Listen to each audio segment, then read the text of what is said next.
Om Vasudeva Sutam Devam Kamshachanuramardhanam Devaki Paramanandam Krishnam Bande Jagadguru. Om Shanti, Shanti, Shanti. We salute Bhagavan Sri Krishna, the son of Vasudeva, the destroyer of the demons Kamsa and Chanura, the darling of the mother Devaki, and the Guru of the world. We salute him again and again. Oh, peace, peace, peace. So we are reading Bhagavatam and we are on page 363 and chapter 12, fourth book, chapter 12, verse number 41. We start today. We have read that Dhruva was gained his wishes fulfilled by performing when he was a boy of 5. So he got some deep wound in the heart, and in the instruction of Narada, Rishi says Narada, he went to do austerity and call upon Narayana, the Krishna, Vishnu Narayana. And then Narayana appeared before him and gave him his boons. So after that, then Narada glorified that this Narada said that wonderful is this life of this Dhruva. So this is the glorification of Narada, what we'll read today. And then we'll go to how after Dhruva, the whole tradition went from their descendants, how we told. We will skip so many verses because that may not be very interesting for us, because all the names of who got what his grandson married to who married to what, and who get this child. Those who know all this link, they will relish, but we will try to go over them. So last time, that Narada said, today's 41 verse, Narada said, the spiritual goal which Dhruva, the son of the virtuous Sunitian, possessor of infinite prowess, arising from his austerity, tapas, gained, cannot be approached even by learned masters of the Vedas, though they know the way to it. Much less is it possible for some Kshatriyas and others. That means Narada is praising that the spiritual goal which Dhruva have attained by his austerity and has gained such power, mental power. So it cannot be gained by even the learned people who are well versed in the Vedic literature and knows the performance of the Jagnas and others. He cannot even reach that point where Dhruva has reached. Being wounded at heart by the saps of his stepmother's cruel words, Dhruva left hearth and home for the forest at the age of 5. And then directed by me, means Narada, Narada says, directed by me, he meditated on Mahavishnu, the Narayana, who is unconquerable by any except by his devotees through their virtues. So you cannot go and ask anything from Narayana unless you are humble and you have noble virtues in your life. So what other Kshatriyas can even think of attaining to the state, what the other Kshatriyas, other kings and their descendants can even think of attaining to the state which is attained by the boy Dhruva, even in a several lifetime. But Dhruva, a mere boy of 5 or 6 years, attained to the state of Vaikuntha in a few months. No? So it's called, as we say, Vaikuntha Loka, Ramakrishna Loka. Similarly, there is a plane, devotees. That is the dualistic spiritual practitioners think after death they will go and meet with their Ishta Devata. Shiva Loka, it's Shiva's abode. Those who worship God as Shiva, they think they don't want to merge like Brahman with the Atman like Vedanta, no? But dualistic practice, the goal, Salokko Samuppo Sadhutsu. That means after death, they want to be in the plane where the Lord, his chosen ideal, is there, no? Then you'll interact with him, you'll see him, you get his darshan, try to serve him. So all these different modes he can worship. So after death, they will go to that plane only. So similarly, Vaikuntha Loka, this low of the Narayana's plane, that plane he could go, Dhruva could reach that flight of spirituality to go into, say, Narayana Loka, no? Vishnu Loka. So, what a good fortune, even other great warriors or kings doing so much austerity, etc., they cannot reach that flight.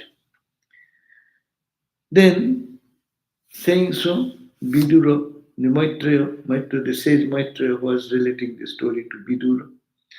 He said, "O Vidura, I have narrated to you what you asked of me." Meaning, you asked me, namely, you asked me the story of the Dhruva, which is far famed for its holiness and capable of giving delight to all good people. So I've so long I've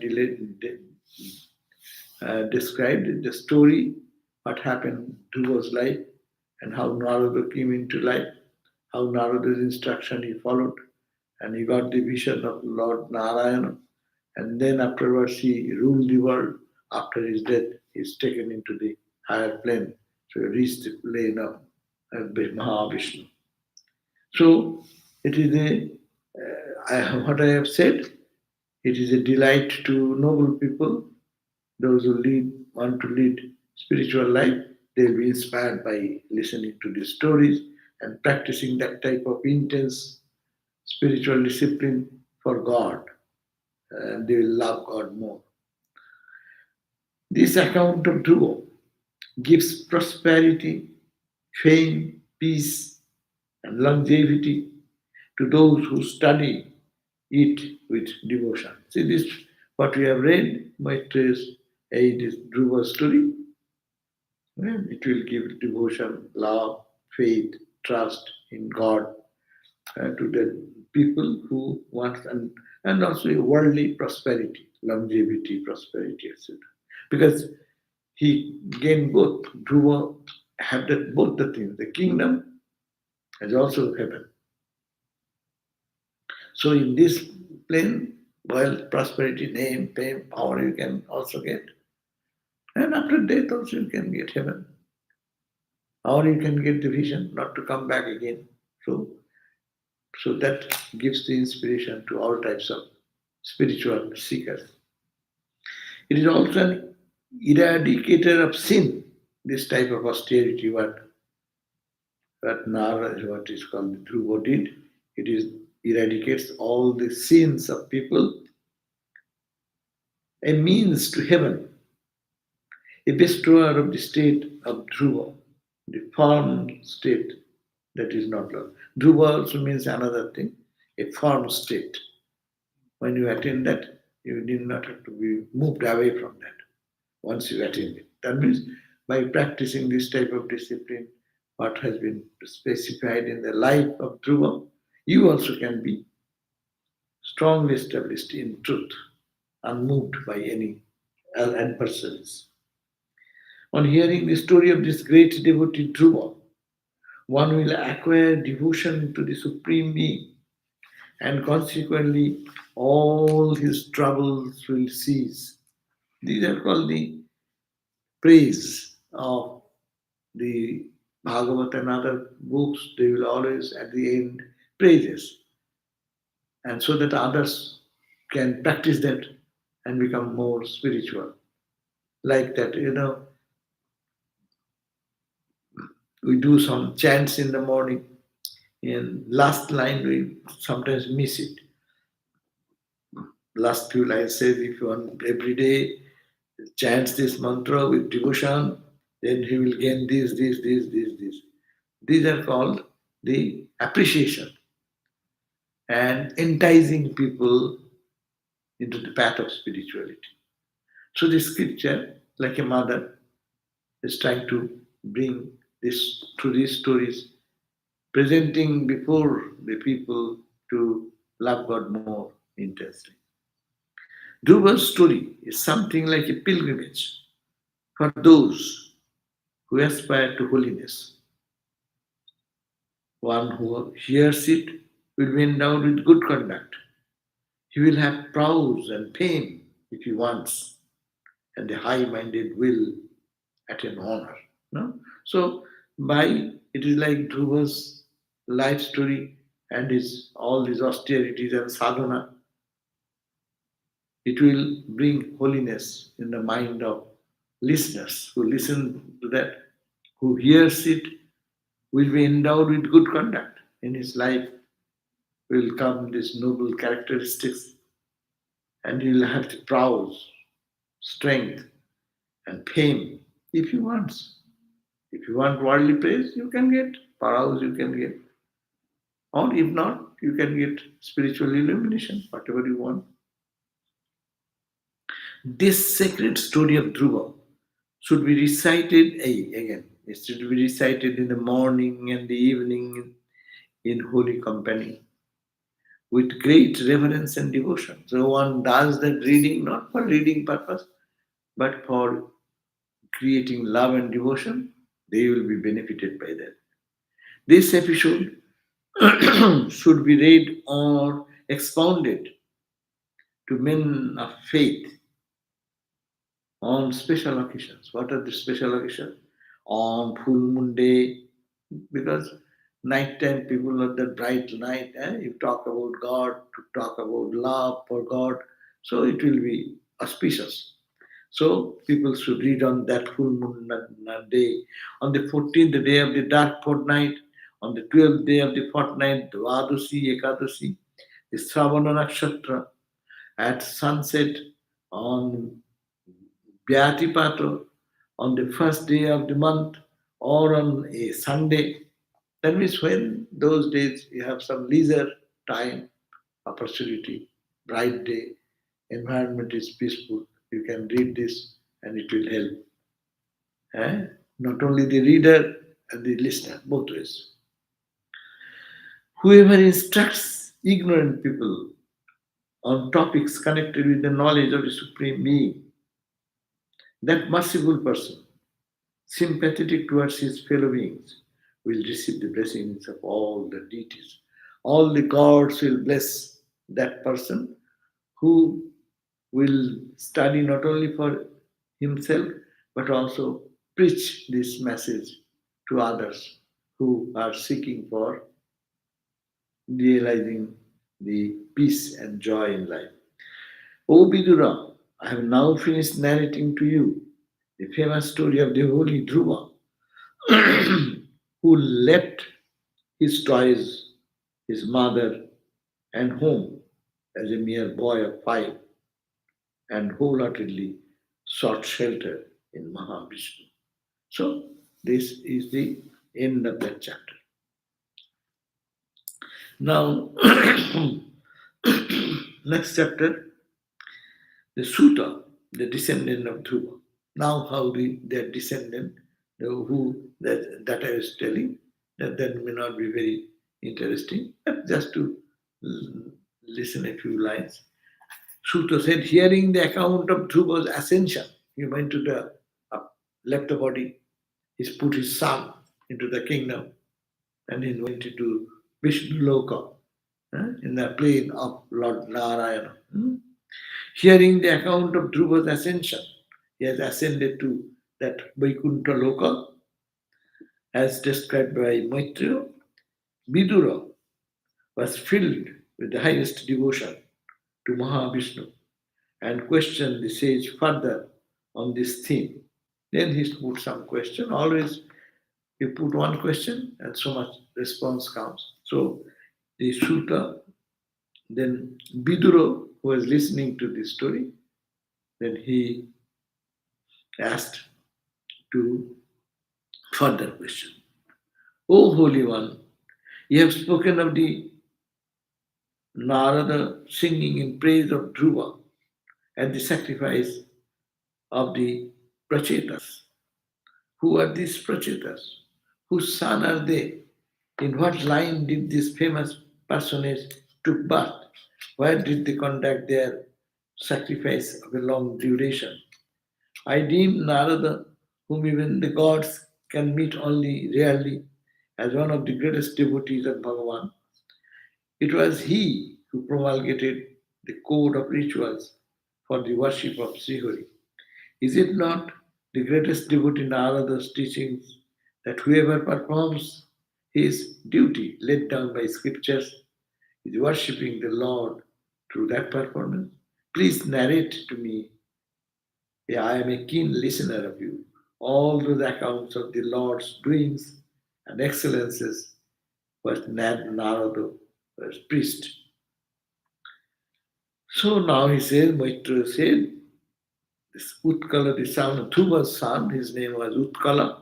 These all names are also very difficult for us to remember. Who succeeded his father. That means Dhruva gave the kingdom to his son, whose name was Utkala. And he succeeded after the retirement of his father. Had no desire for royal throne. He didn't want also to be a king.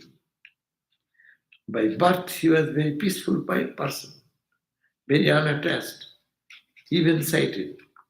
He saw the Atman pervading the universe and the universe subsisting in the Atman. The son was so spiritual. He's seeing God in everyone and in God everything. In everything God and God in God everything.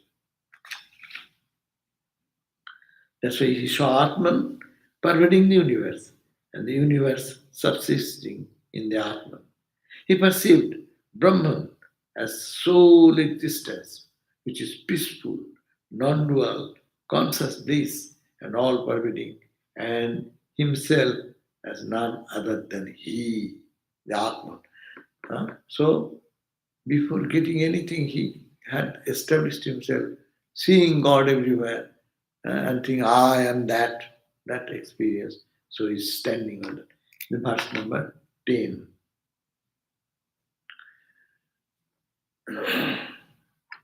But ignorant folks meeting him on the way mistook him for a deaf and dumb man. Because he was not very much aggressive in the world. No? He one who sees God everywhere and in God everything. What he expects from anyone. So he is perfectly peaceful. He does not get agitated. He does not get excited to get this, to rule the country or do anything in the worldly manner as people do, but as like a king should do. So he said, ignorant people meeting him on the way, suppose they met this king, would mistook him for a deaf and dumb man, or a blind man, or one who is inebriated and senseless. For like a fire that has consumed its fuel and died down, his real nature was not revealed externally. A Brahmajnani, so how do you know from external look that how is a insightful knowledge they behave outside? We are reading in the Santigita, no? They look like a ghoul. They're like mad person sometimes dirty, sometimes in a royal dress. So the external behavior, we cannot judge them. So here also it happened the same thing for Dhruva's son. The ministers and the headmen of the clans, finding him behaving like an idiot or an inebriated man, placed on the throne in his place his younger brother, whose name was Vatsara, and Vatsara's mother was Brahmi. So Vatsara's principal consort gave birth to 6 sons like that. Of these, the two, then again, it's so much complicated, so much birth and death and children. Huh? Their names were Puru, Kutsa, Tarito, etc. etc. Of these, Ulmuka had by his wife Puskarini, and so many lineage of how many were born in their dynasty that has been given. Now, now Vidura said, how is it that so high-souled, pious, devoted, and noble king happened to get such a son who is cruel? There's another birth of one child.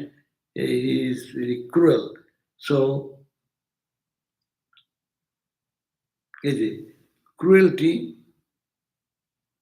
Bina, Anga's wife Sunita gave birth to a son called Bena, who turned out to be extremely cruel and by nature, utterly disappointed by his son Bina's conduct, the king absconded from his palace.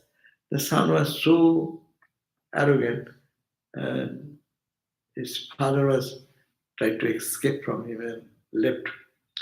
So, oh dear one, because of his cruelty, Bina was struck dead by the thunderbolt of the curse of the sages. The sages was misbehaving, so this Bina, he was being cursed by the sages.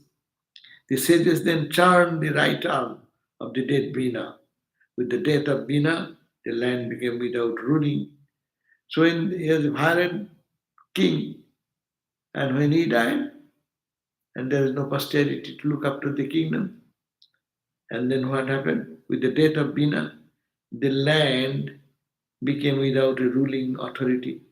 Anarchy led to the oppression of the people by thieves and other unsocial elements. So when the sages charmed the right arm of Bina, out came from it a partial incarnation of Mahavishnu known as Prithu. So these are all stories. So one great soul was born out of that Prithu, who was the first of kings.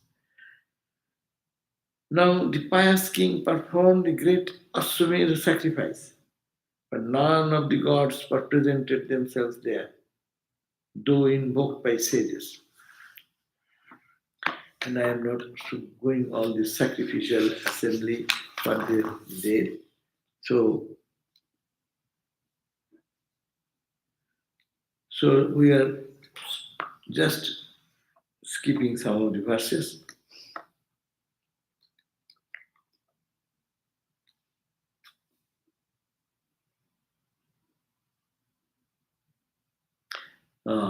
So it says that Anga got fight with whom I am leaving. So the child from the first followed in the footsteps of his maternal grandfather Mrityu, death, who represented Adharma.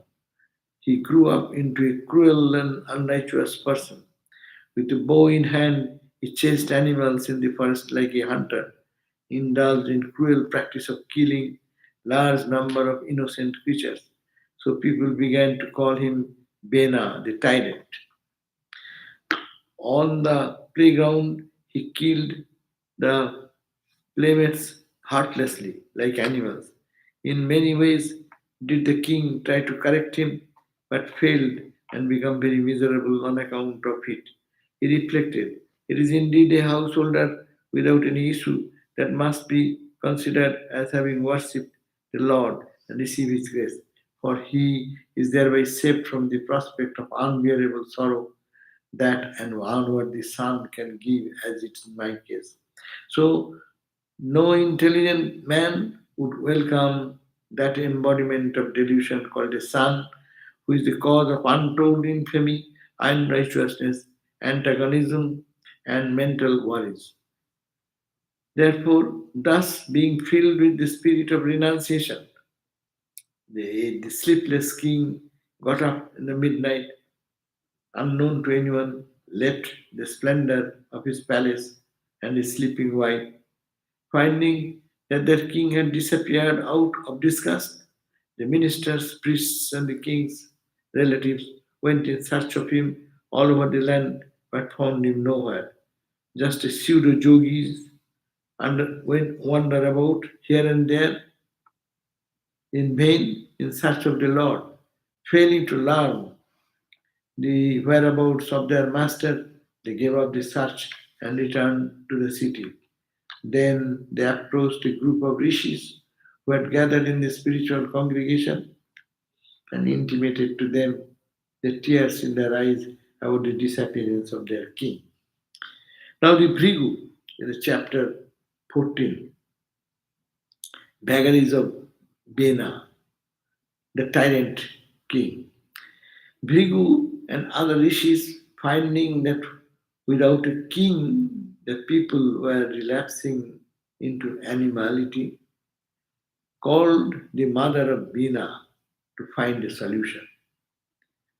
For the good of the land, they installed Bina as king in spite of the disapproval of the ministers.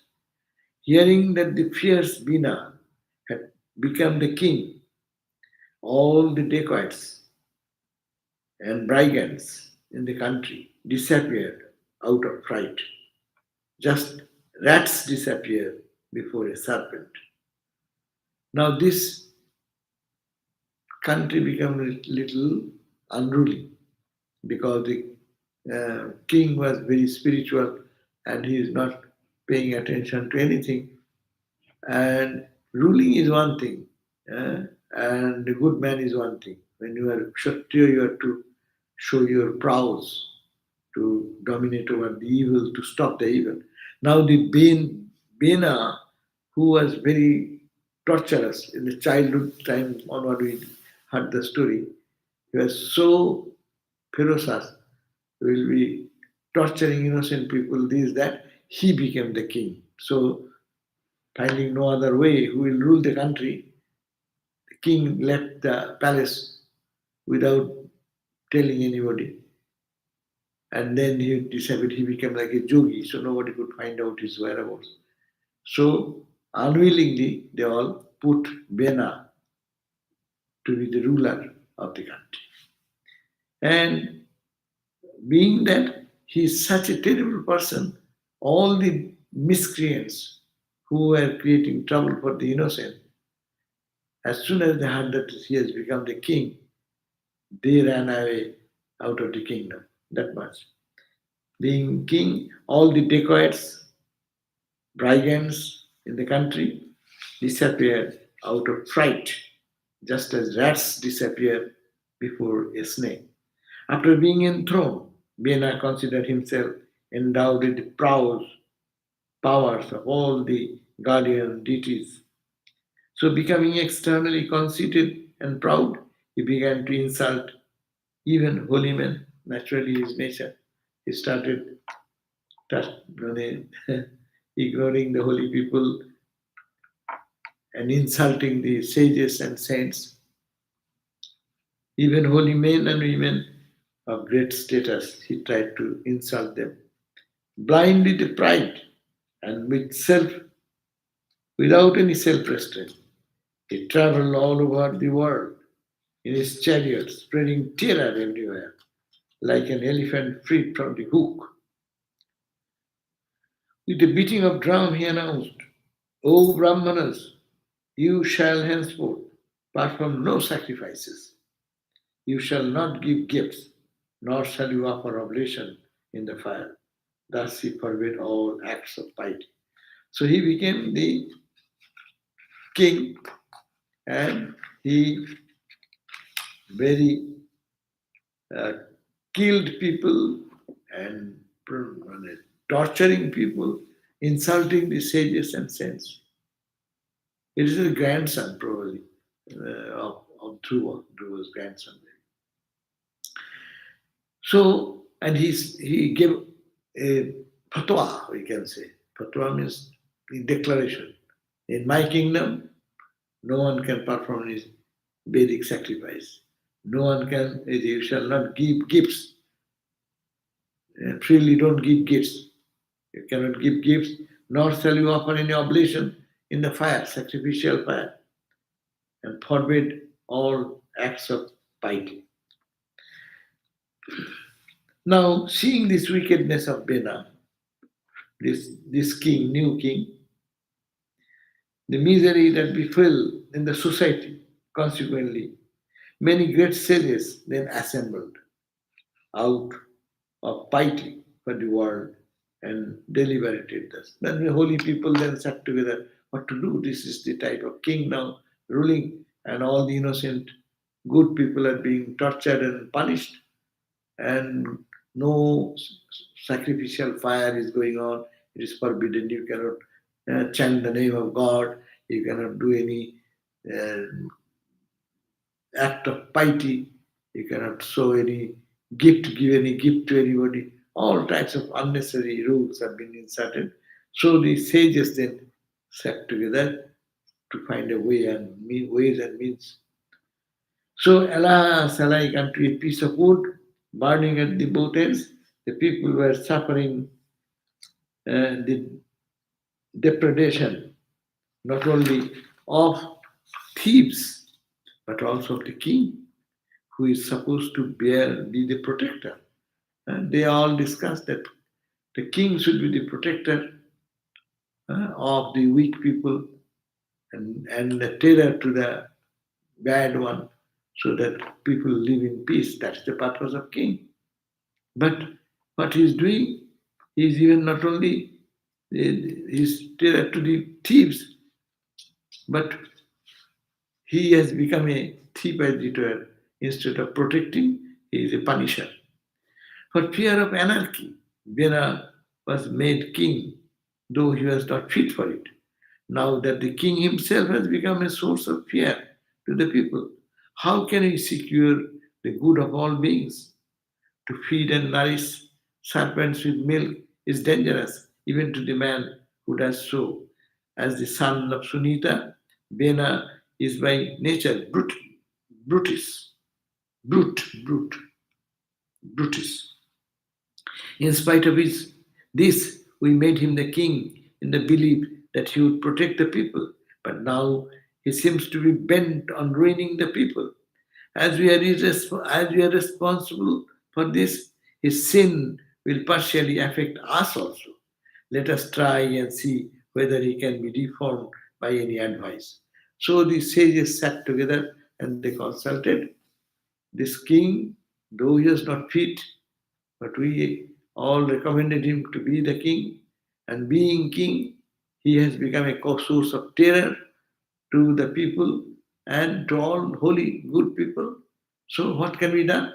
Okay, let us all sit together and go together to the king and give some advice so that his senses may come back. So let us try to see whether he can be reformed by giving any advice. We installed him on the throne, knowing the wicked turn of his nature, the unrighteous man that he is.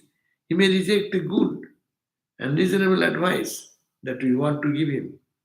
In that case, first I will go and request him that this is the good thing, this the society is suffering because of you, so you should not do all this. But if he does not listen, then we want to give him. In that case, he can reject it. Then, in that case, we shall burn him up by our spiritual power, yogic power.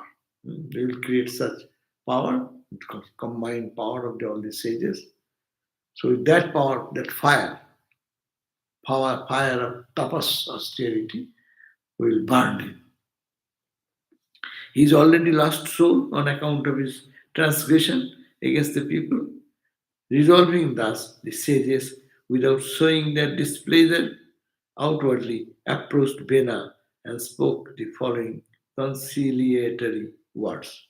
So now the group of the holy people, they planned this way for the good of the society to go to the king Bena, Vena, Vena. And the sages went and said, O great king, then pleasing him so that he can listen to the advice. Please listen attentively to what we want to communicate to you. By so doing, you will gain longevity, prosperity, fame, and strength. The righteous actions that men do by word, mind, body, intellect enable to attain to the joys of heavenly regions if they are prompted by desire, and to the eternal state of mukti if they are without desire. So, righteous action, what you do through your word, body, mind, emotion, etc., that will be enable anyone doing such thing will enable them to attain to the joys in heaven. Heaven after death, you will go to heaven. And the regions, as you desire, you will go reach that type of plane. And if you attain eternal liberation, mukti, if you have no desire, if you say, I don't want anything, oh Lord, I want you, then you will be freed.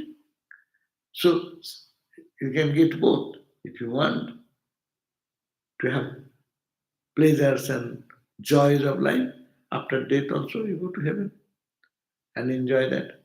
And if you want with desire, I desire this, that's why you go to that plane. If you don't desire, I don't desire anything. I don't have any expectation. I want you, O Lord. Then you will be freed from all bondage. So these are the two ways. O brave one is O Bena. It is addressed to Bena. O brave one, may you not be devoid of virtue dharma, which is reflected in the people's welfare. You are a king, so you should not deviate from your duty, dharma, to look at people's beauty, people's protection, welfare. Good fortune deserts a king who is not righteous. So this is the rule that all the glories and all things they lose if they don't perform their duties. So you are a king. Your duty is to perform such thing, righteous action. A king will attain to joy in this world and the next if he protects the subjects from oppressive officers and thieves. That is the ideal king's duty, no? If the king is a king, attain to joy, he becomes joyful in this world and after death in the heaven. What happens? If the king protects its subjects from oppressive officers, thieves, and collects taxes in accordance with the scriptural law. Don't pressurize poor people and make them life miserable by taxation. So these are the duties of, actually in this way they are giving an ideal condition how a state should be run. Politically very a good administrator, good kings. In whatever account countries people worship the Lord through the conscientious discharge of the duties accruing to them as set forth in the sacred law, Varnashrama Dharma, with the rulers of such countries, who thus enforces his commandments, the Lord, who is the creator of all being, will be highly pleased. So if you do, God, Lord, who have made you the king, he will be very pleased to you. If he, the master of the divinities that control the destiny of this world, is pleased with one, there is nothing that one cannot gain. It is true. If God, the Lord, who have created this universe, master of all divinities that control the destiny of everyone, God controls the destiny of everyone. So if you can please Him by performing your kingly duties, then there is nothing that one can attain. You will attain everything what is auspicious. All the worlds and their protection they make offering unto him. You should encourage those of your subjects who perform for your prosperity various kinds of jugnas in honor of him who is the master of the world and their presiding deities. You stopped. He is not saying you have stopped. He says, stop this jugnas, but you know you will go to heaven. So allow them and inspire them to start their jhana and other spiritual practices, so that by that God will be pleased upon you and you will go to heaven after death. And who is of the form of all Vedas? God, who is the form of all Vedas, of all the articles and sacrifices and all austerities. On account of the jhagnas that the twice born in your territories perform, the Supreme Hori, the Lord, will be pleased. And he being pleased, all the various gods, all the various devas, only who are the parts of Puri. The Lord is the sum total. You are worshipping fire god, air god, wind god, no? So all will be propitious. If God is propitiated, all is attendance, no? If you go to, if the king comes, you need not have to invite his powerful army leaders. All will come. Because if you go to lower officer, higher officer will not come. But if the higher officer comes, then all lower officer will be following you around you. Who are only parts of Puri will also be pleased, and they will bestow all prosperity on you and your country. On no account should these devas be outraged. Bina's insolent reply and death. Bina replied, all this advice was given by the group of holy people to do good to the country. They assembled and first part they have performed. They gave this advice that here in your country you are a great responsible person. You should help the people who are in distress. You should take care of them, and God will be pleased then. Then you can go to heaven if you desire so. If you don't desire, then you can be liberated here. All this advice is given, and you should also, on jhagnas, bring all oblation to God, different gods and goddesses. In our home of fire, if you observe, we say this one offering, this Swaha, Shiva, Durga, Kali, all these we offer Swaha, Swaha, Swaha, no? Adityadi, Navagrebho, Swaha. So all the gods and goddesses, presiding gods and goddesses of the solar system, of the creative system, we offer oblation. So by that oblation, the gods become pleased, and gods become pleased means your path of future uh, joy will be opened up. You will be going to heaven. But whatever he praised and gave advice, now the Bina's insolent reply and death. So Bina was, as you know, crookedness does not go away. That's why it is said, Holy Mother didn't say much to anybody because its nature, inherent nature, does not go away. That's the point. So those people who are really committing so much terror for the society even today, You go and give good advice. What will you get in return? They will slap you back. Huh? And they will kill you even if you want to say something. So here Bina replied, it is a piety that you mistake your own vice to be a virtue. For overlooking me, the king, from whom you derive your livelihood, you go after another master. Huh? I am the master of the world. I am the king. I give you, allow you to grow food, and you are eating, and you are surviving because of me. And giving up me, not God, you are going to another God who will be over me. So, same principle. The Kongs also thought that way. All the stories of the arrogant people like that. I am the king. I am the Lord. Who God? Why do you worship God? Come to me. So that is the. So it is a piety. He's talking to all the holy people, sages, group of saints and sages. It's a piety that you mistake your own vice to be a virtue. You are thinking you are a virtuous person, you are a sage, but you are doing some wrong thing. I am the God of the world. Leaving me aside, you are worshipping another God. When you hear it, the same thing. When Christ was born, the God and the Son will born. No? What? I am the king. Who else is the king? So that is the same philosophy working here.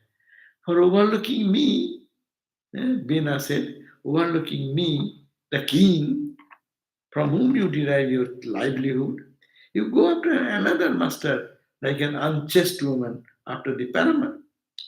Those who insult the king, who is none but the Lord in the form, in that form, will never attain to felicity here or in the hereafter. If you don't worship me, I am the king, and leaving me, you want to worship someone. He will, those who insult the king, you are insulting me. You should worship me. Giving me advice, you worship God. And by God's grace, you will go to heaven. How much audacious you are. So, the king, who is none, and the king is none but God. Even now, there is the idea that those in Nepal, the last few years even, the king is considered as God. King and God are no different. That was the principle injected into the society, and that's the one last Hindu king, isn't it? In the whole world, they kept that Hinduism intact. That's why the king was there. But then communism came and maybe that is why Rama is like that. Rama is the king. Huh? And Rama Huh? is the king. Huh? And we see him as the God. King is God. So it was for a long time in the history, the kings ruled the subjects, and that king was considered to be living God. Those who insult the king, who is none but the Lord in that form, will never attain to felicity, here or in the hereafter. Who is the Jagna Purusha, the Lord worshipped through all Jagnas, to whom you direct your devotion as harlots do towards the lovers. In the king is present all the devas like Vishnu, Shiva, Brahma, Indra, Soma, Agni, Varuna, and all others who are supposed to bless and punish mortals. No? In king, all the gods are there. You propitiate me, all the gods will propitiate you. In me, that means he's saying that in the king is present all the devas. What are the devas? Like Vishnu, Shiva, Brahma, Vishnu, Maheshwara, no? Creator God, sustainer God, Indra God, Soma God, fire God, God of rain, all reside in me. I am the king. Giving me up, you are asking to worship some other god. In fact, the king is the embodiment of all the devas. Therefore, O Brahmanas, without further ado, offer your worship to me, the king. Pay my taxes without uh, stinginess. Uh, you are all subjects of me. You are thinking you are sages, you are rishis. Pay my taxes more and don't be stingy uh, to pay what I owe you. Who is there to be adored other than myself? Maitreya said, thus the luckless, perverted, sinful Bina did not heed the words of advice tendered to him by the rishis. Verse number 29. Huh? So he said that this all the sages' effort was lost. So nothing it entered into the brain of Bina.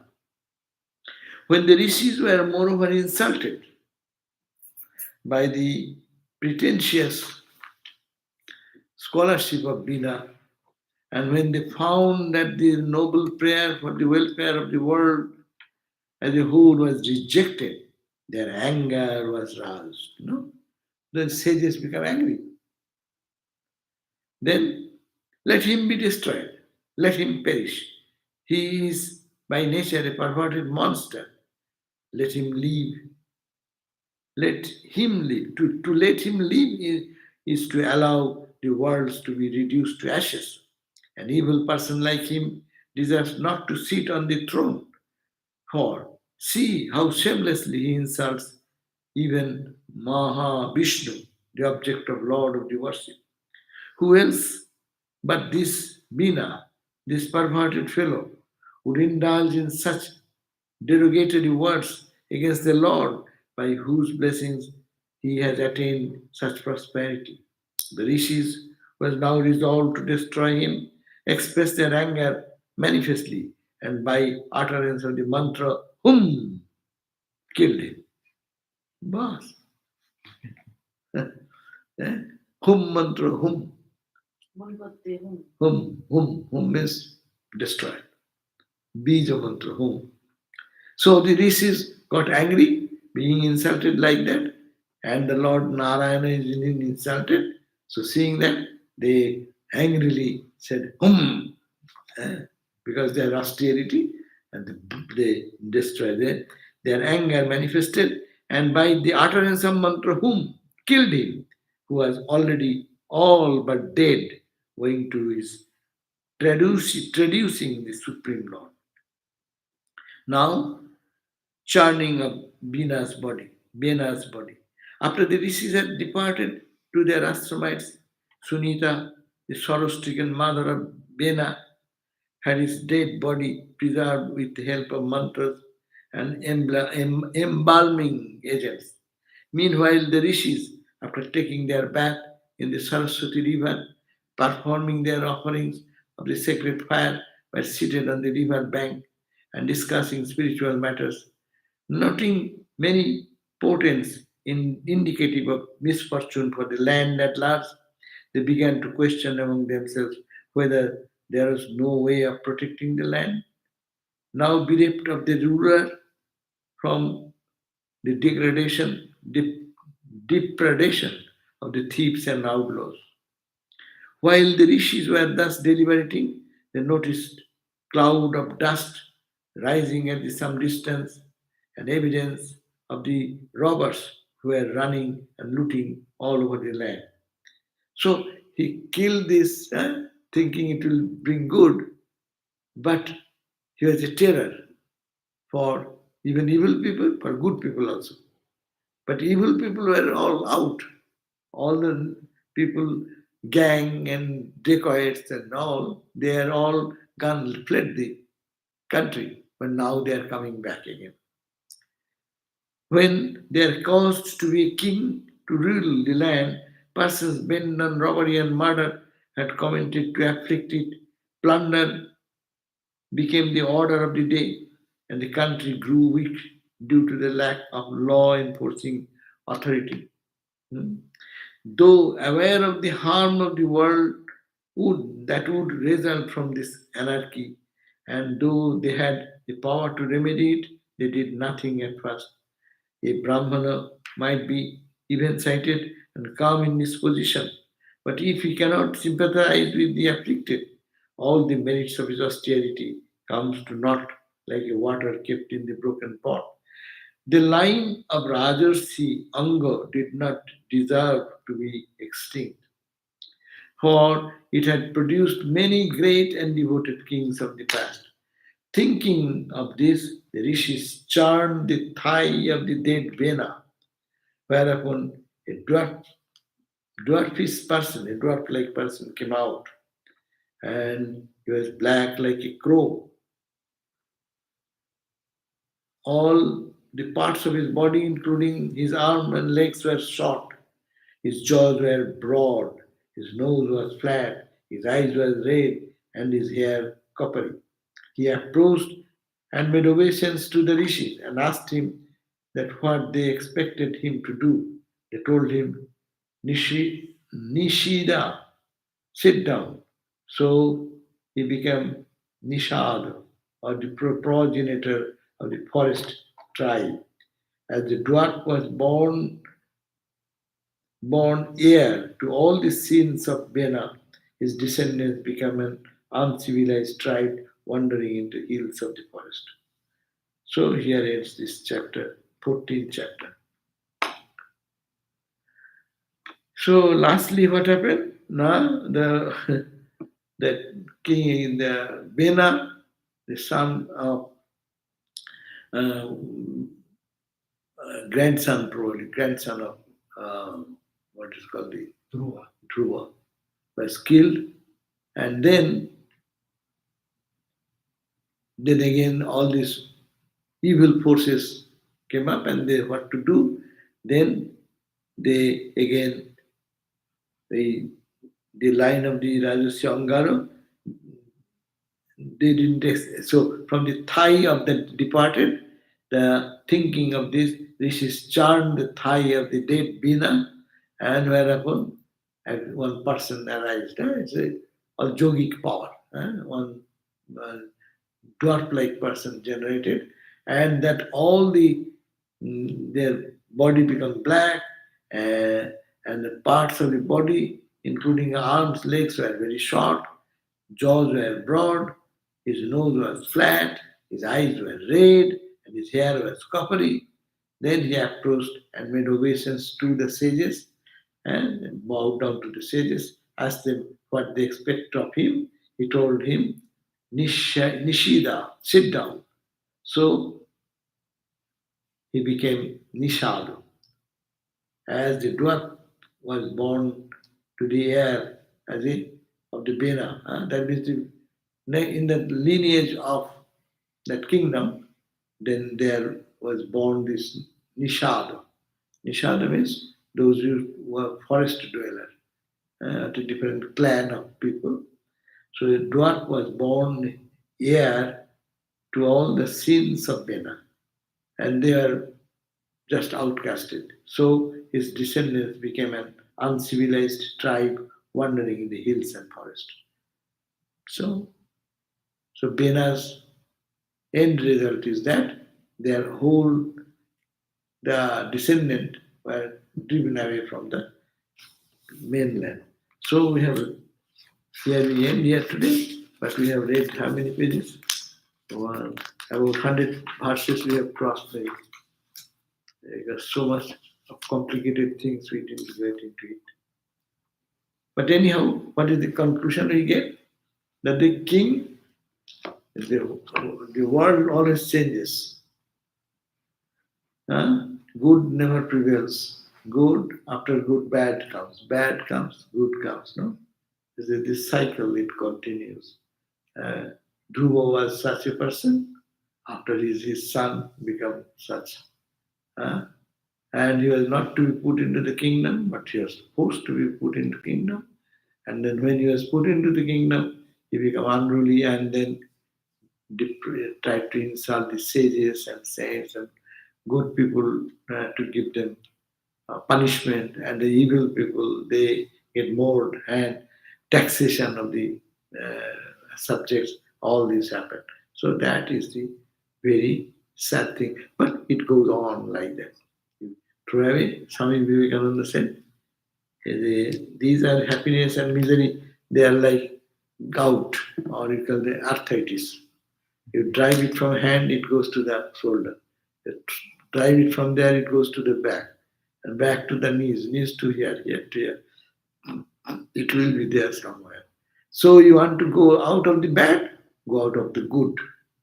That means get out of this duality, live in that absolute. That is the ultimate.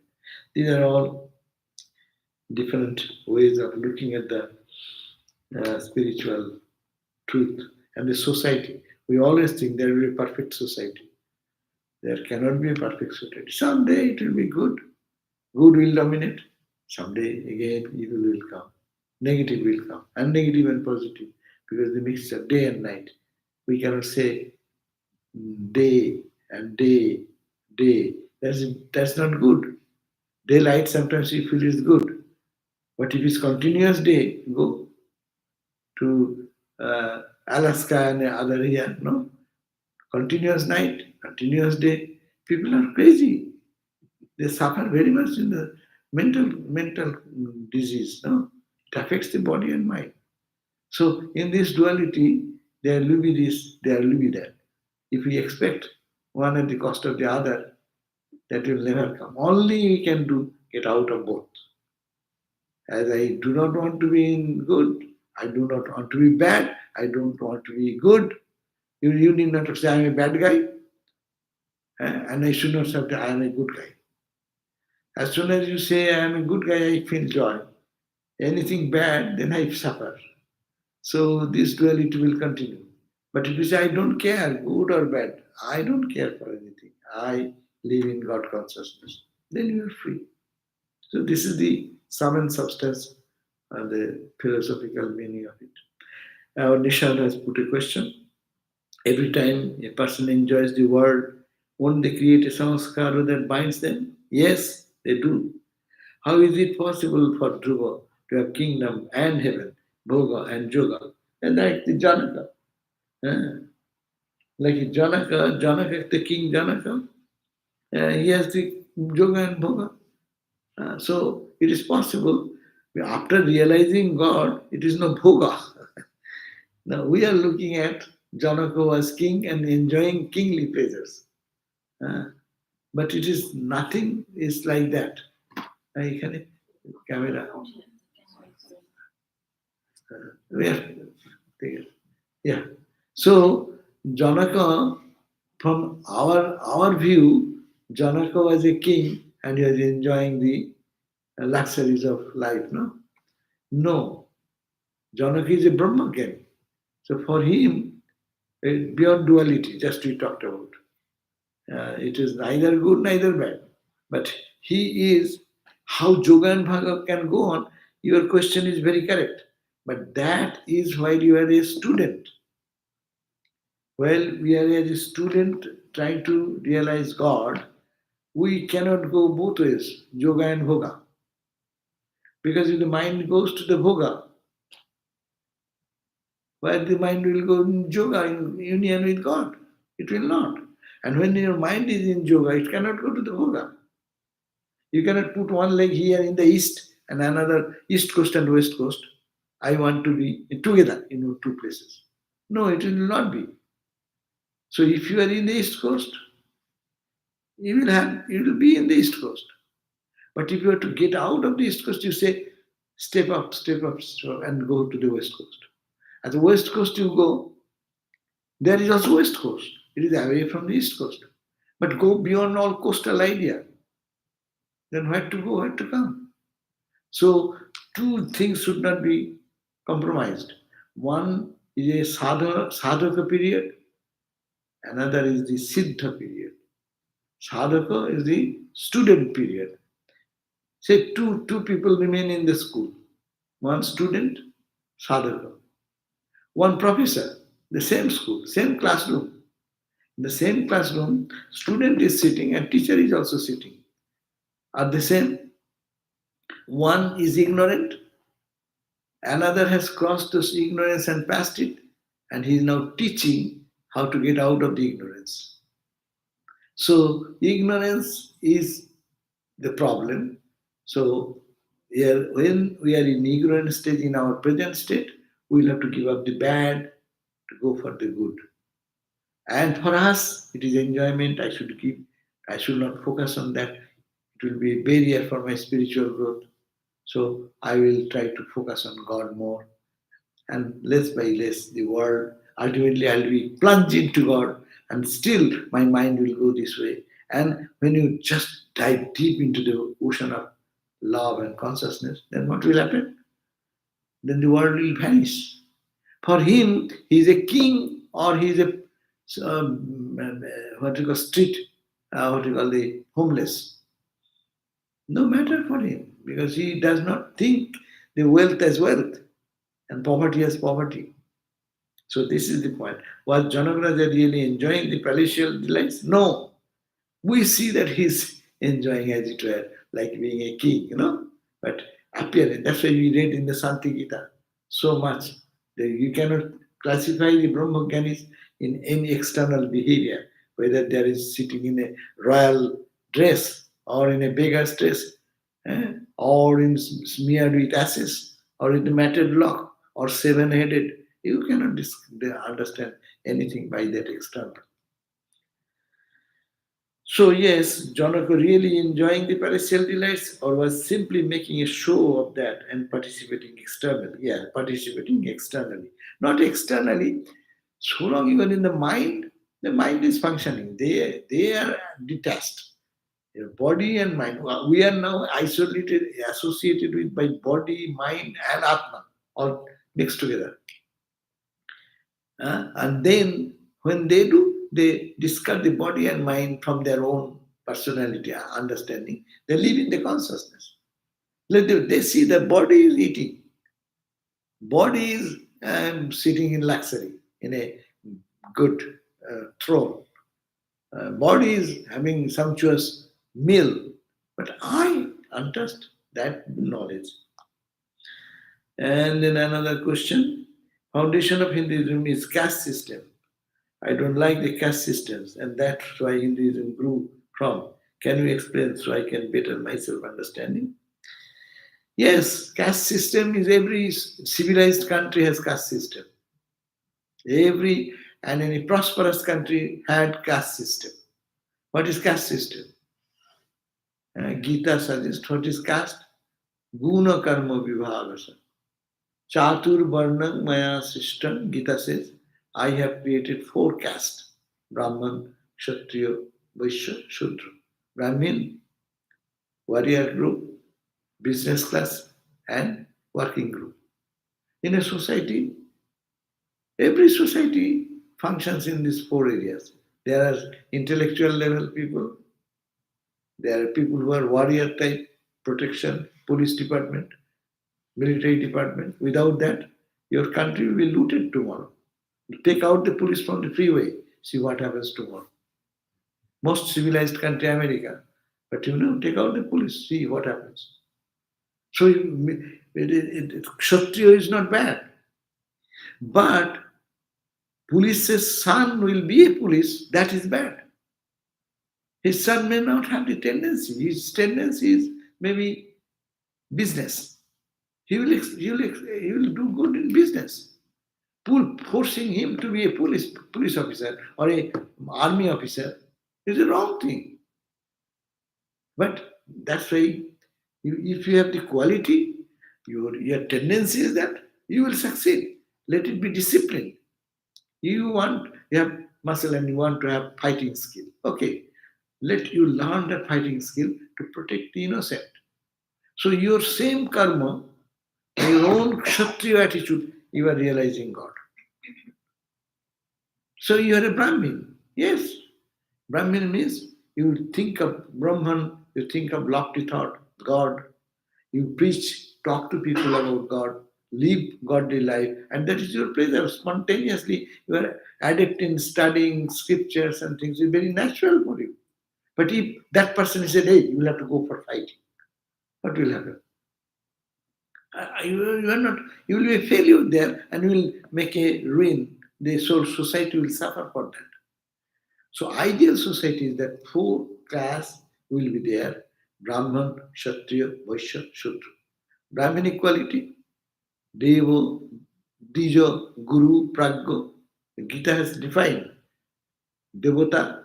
The Brahminic action will be they will be worshipping gods and goddesses. Deva, Dija, honorable people. They respect the honorable people. Study the scriptures, lead a pure life, celibacy, purity, and that is called Brahmana, Brahminic quality. And Kshatriya has the warrior fighting quality, injustice, against injustice. Sudra, if there is no Sudra, who will build the houses? Who you are running in the freeway? Okay, there will be no Shudra, all Brahmin, make all a Brahmin. The freeway will stop. Make everything, the plane will stop. Who will construct the building, construct the road, construct the line, pipeline, water line, electric line? So Brahmin cannot do that. A Brahmin who knows the scriptures, tell him, hey, you will have to go and start the building. Bring the bulldozer and do something. A Brahmin will do. He has no skill. But if you are born in a culture where your father is expert, children learn much more in their family. No? Father is a very good handyman, and see, in their children, they become very good handyman because they see born from the childhood in that culture. But maybe someone may be Brahminic, even born in that culture. So the problem of not caste system wrongly understood. Brahmin's son is becoming a Brahmin, though he has no Brahmin equality. A Kshatriya, the warrior, the fighter, is not the tendency, not the capability, and he is becoming a warrior. The Sudra, who can perform better work of construction, building, repairs. For the society, it is necessary. Poor quality. And the businessman, if the society loses all business, what will happen? The society will crumble tomorrow. So, our Gita suggests, scripture suggests that caste system is not the problem. Problem is that you are making just Brahmin son, Brahmin. You are a son of a warrior, you are a warrior. Now this is breaking. In every part of the world it is breaking. So society is now, yes, a person born in a very poor family, maybe the handyman's family, getting PhD education, they are becoming Brahminic. And yes, he can teach pravachan and teach the science and things. He can do that. The quality of a Brahmin should flourish, become a Brahmin. Those people you can add together, they are called the Brahmin society. This is called the Kshatriya society. No? So we miss there. Not the system is bad, but it is the wrong interpretation of that caste system has created danger in the society. In every country, it has decided the same problem. Okay, thank you. So we will have 7:30 our class for what is called Shanti Gita. Om Shanti, Shanti, Shanti. Peace, peace, peace.